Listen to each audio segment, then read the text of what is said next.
So you want to be holding in this week's Torah portion? Of course you do. Here are your SHPARK notes. Parashat, Chayei Sarah. Our parasha this week is called The Life of Sarah. So what better way to start things off than with the death of Sarah? Sarah dies at the age of 127, and according to our commentators, according to the Midrash, she dies because she is grief-stricken by the shenanigans that took place in last week's Torah portion on Har Moriah on Mount Moriah. Turns out attempted child sacrifice can really challenge a family's cohesiveness. Who knew? Abraham is bummed, of course, so he chooses to honor Sarah with a VIP burial plot. Not tucked away into the corner of the cemetery next to the highway. No, this has to be right in the middle with some nice shade, a bench, and some serious gravitas. And so he buys a beautiful spot. Now, had he known that this spot would one day become modern-day Hebron, he probably would have rethought that location. But, alas.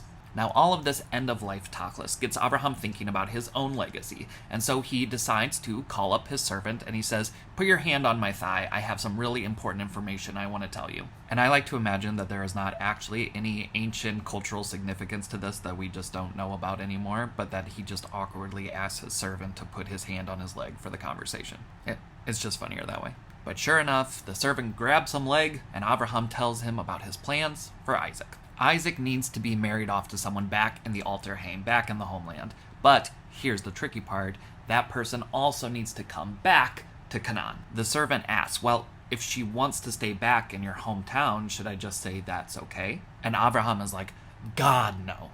I refuse to have my grandchildren be townies. So the servant sets out to find Isaac a wife. He pulls up to Abraham's old stomping grounds, and he is parched. And so the servant prays to Hashem, if any of these ladies pours me a glass of water, then I will take that as a sign that that person is meant to be Isaac's wife. Interesting bar to set, but okay.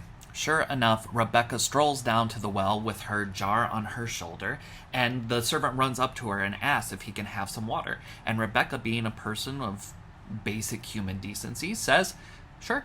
The servant's mind is blown, and he's like, I cannot believe this. What are the odds? This is beshert. The stars now aligned. Abraham's servant fills out all the relevant paperwork with Rebecca and her father Lavan, and they get things signed and notarized and ready to go. The servant takes Rebecca with him back to the Aretz, and as they're pulling up to the land, they see Isaac strolling around in the field deep in thought, and Rebecca says to the servant, who is that hottie strolling so pensive and thoughtful in the field? And he says, that's your husband. And then she swoons.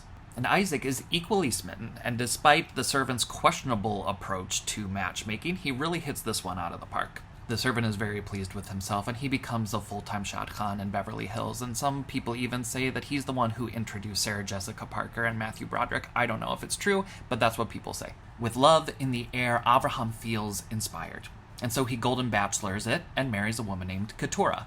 They end up having a bunch of babies, none of whom as successful or as famous as the OGs as Isaac and Ishmael.